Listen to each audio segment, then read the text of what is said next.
For 500 years, Henry VIII's darkest mystery refused to stay buried. One moment, power, bloodlines, and royal heirs shaping England's future. The next, sudden deaths, missing truths, and a story written by the victors. Historians argued. Theories piled up. Accidents, illness, conspiracies. Then science stepped in. A modern DNA test reopened a case everyone thought was closed. And when the results came back, they didn't confirm the story we were taught.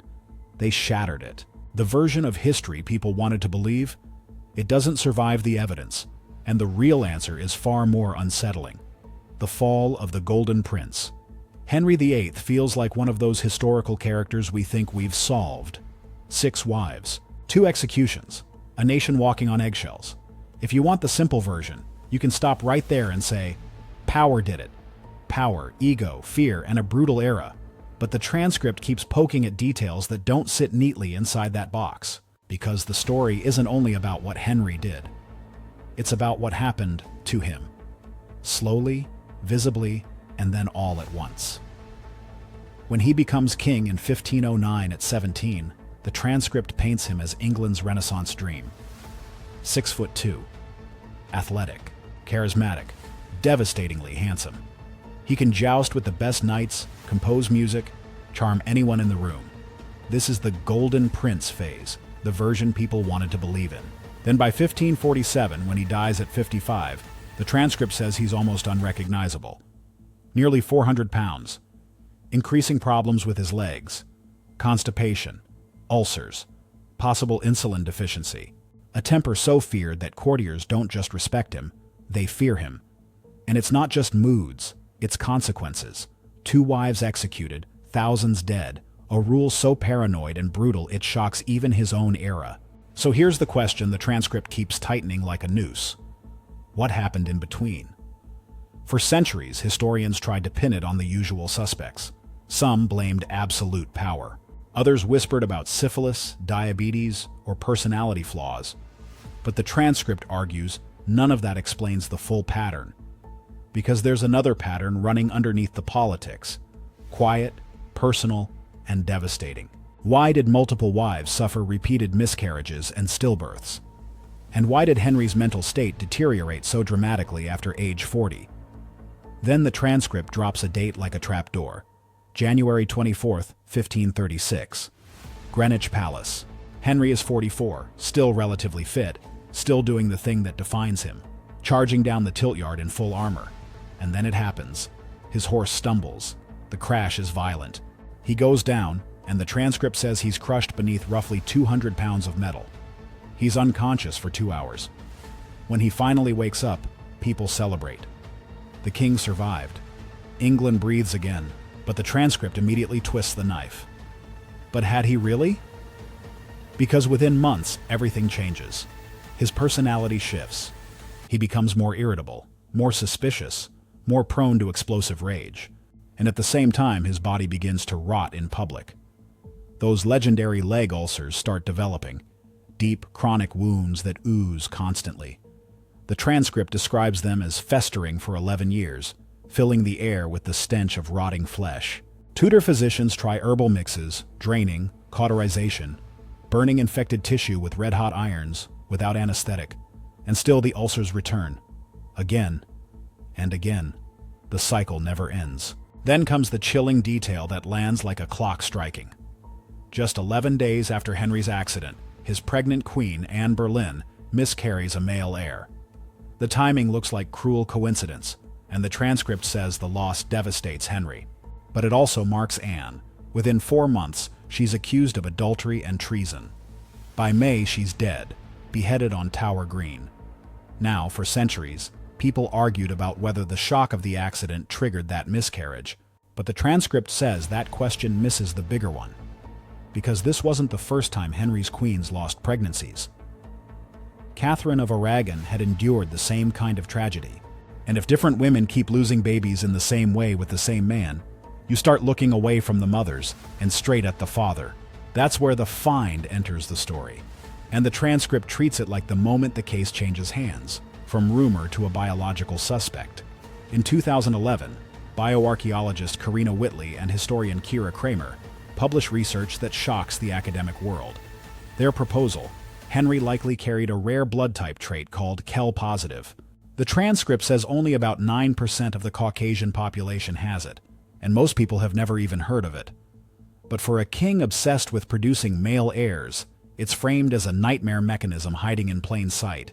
And then the transcript adds a second, darker layer: Maloud syndrome, an exceptionally rare disorder on the X chromosome that mostly affects men, and typically begins manifesting around age 40.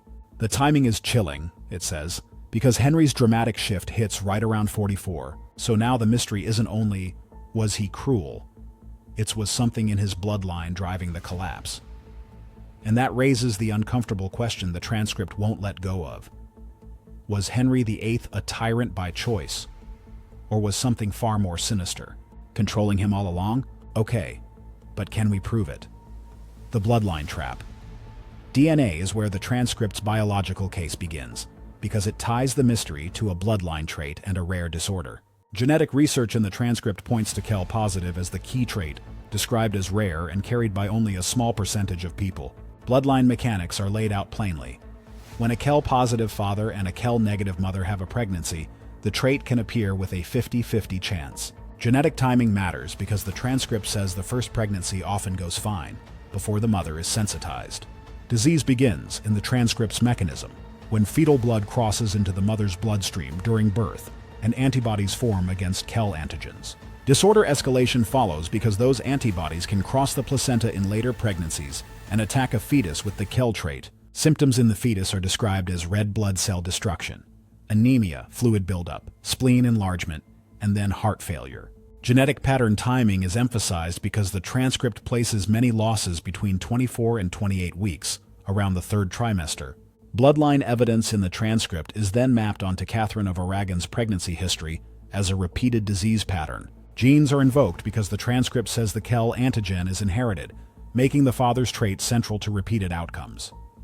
Disorder history in the transcript includes a stillborn daughter in 1510 and a son in 1511, who lived only 52 days. Symptoms of worsening outcomes appear in the transcript through additional miscarriage or stillbirth in 1513, and a son in 1514 who died within hours of birth. Trait variation is used in the transcript to explain why Princess Mary in 1516 could survive as a healthy child. Genetic explanation for survival is framed as inheriting the mother's Kell negative trait, or surviving by chance within the disorder pattern. Disease recurrence returns in the transcript as later pregnancies in 1517 and 1518, ending in stillbirth and miscarriage. Bloodline comparison strengthens the case because the transcript says a similar sequence appears with Anne Boleyn. Genetic first pregnancy logic is highlighted by Elizabeth's healthy birth in 1533, described as exactly what you'd expect before sensitization.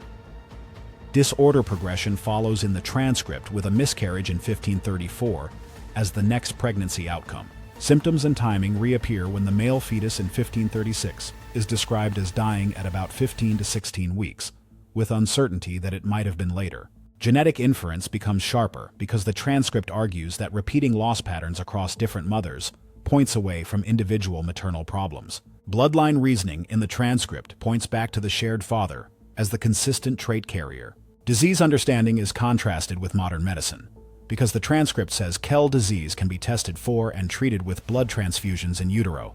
Disorder tragedy is locked to the Tudor era because the transcript stresses there was no blood typing and no antibody framework to prevent repeated loss. Genetic impact is then linked to psychology in the transcript because repeated pregnancy failures could drive desperation, obsession, and anger. Chromosome evidence enters with Maloud syndrome, described as a genetic disorder carried on the X chromosome and affecting men almost exclusively. Symptoms timing is the key hook here because the transcript says Maloud syndrome typically begins around age 40, matching Henry's shift.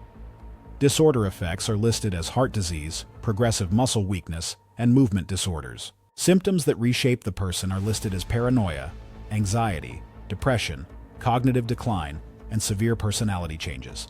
Genetic deterioration is used to interpret why the transcript claims Henry became more suspicious and more willing to execute on slight suspicion after 1536. Disease interaction is suggested in the transcript because ulcers and poor healing could be worsened by compromised circulation and muscle function. Bloodline tracing is added when the transcript says researchers linked the genetic curse back through Henry's maternal line to Josetta of Luxembourg. Ancestry patterning is described because male descendants reportedly had reproductive difficulties while female descendants were generally reproductively successful. Genes and trait inheritance are used to frame that ancestry pattern as consistent with a KEL-positive line being passed down. Published claims in the transcript reach a hard limit. Without Henry's genetic material, no test can confirm the KEL trait or the MLOUD syndrome mutation with 100% certainty. Genome certainty is blocked by burial reality in the transcript, because Henry is buried in St. George's Chapel at Windsor Castle, and exhumation is portrayed as virtually impossible. Results, then, stay circumstantial. The bloodline pattern, disorder timing, and symptoms can align into one genetic explanation, but they cannot prove it definitively. DNA and the genetic record can support a unified disease pattern in the transcript, and they also define what remains untestable. Now here's where the theories take over. The curse theory. The biggest theory is brutal. What if Henry's monster era wasn't a sudden choice, but the result of a collapse that had already started? If that theory holds, then the 1536 accident could be the moment people noticed the change, not the moment it began. What if the ulcers weren't just injuries, and that speculation implies his pain was constant fuel for rage and suspicion? Maybe the repeated miscarriages weren't random tragedy, and that theory suggests every pregnancy became another countdown to humiliation. If that curse interpretation was his framework, then it could imply why he saw divine punishment in everything around him. What if watching heirs die again and again could drive obsession? And that speculation could explain the frantic search for a wife who could fix it. If the MLOUD syndrome theory is true, then it might explain paranoia and cognitive decline stacking on top of physical suffering. And if that might be true, then it suggests his decision-making could become erratic and brutal even as he believed he was being rational. What if Anne Boleyn's fall wasn't just politics? And that theory implies a personal switch from obsession to murderous hatred. Maybe the adultery and witchcraft accusations weren't grounded in reality, and that speculation suggests a mind unraveling under suspicion. If that theory fits, then it could connect the widening executions, Catherine Howard, Thomas More, Thomas Cromwell, and hundreds of others, to a paranoia spiral. But the transcript itself implies a boundary. A theory can explain patterns without erasing responsibility for terror and death. If you accept the genetic theory, then the debate becomes uncomfortable. How much does biology complicate guilt without excusing it? Syphilis was a long-running theory, but the transcript suggests it doesn't match the neurological symptoms or the children's condition. Cushing's syndrome was another theory, and the transcript implies the hallmark signs don't align with what was described. Diabetes is a plausible theory, but the transcript suggests it can't explain the repeated reproductive failures across multiple wives. And if power corrupts is the theory, then it implies a neat moral lesson. But the transcript argues it ignores the dramatic change after 40. So the debate lands here. What if Henry was both a tyrant and a victim of deterioration? Because those truths can exist at the same time. The king in the cage. By the transcript's end, Henry isn't just feared, he's trapped. The athletic king who once hunted for hours becomes immobile. After 1536, the transcript says his active lifestyle ends. The ulcers make exercise excruciating, his weight climbs, and he never adjusts his eating habits. Tudor banquets are described as legendary feasts. Swan, peacock, venison, boar, beef, mutton, countless pies and pastries, jellies and custards, washed down with wine and ale. When he was young and active, he burned it off. Now he can't. And the transcript describes a vicious loop modern medicine recognizes. More weight means worse circulation. Worse circulation means wounds can't heal. Constant pain means depression and comfort eating. And then the weight climbs again. By the final years, the transcript says contemporary accounts describe him being carried everywhere, barely able to stand without support. His face is bloated and ruddy.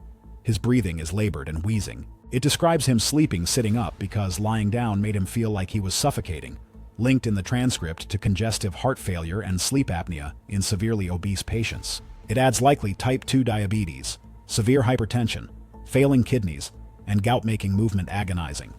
His heart is under tremendous strain, cardiomyopathy is named, and fluid builds in lungs and extremities, worsening everything. At death, the transcript says he weighed between 350 and 400 pounds, with a 54-inch waist. Special equipment, winches, pulleys, platforms, had to be constructed to move him. Even his coffin had to be reinforced. Then comes January 1547.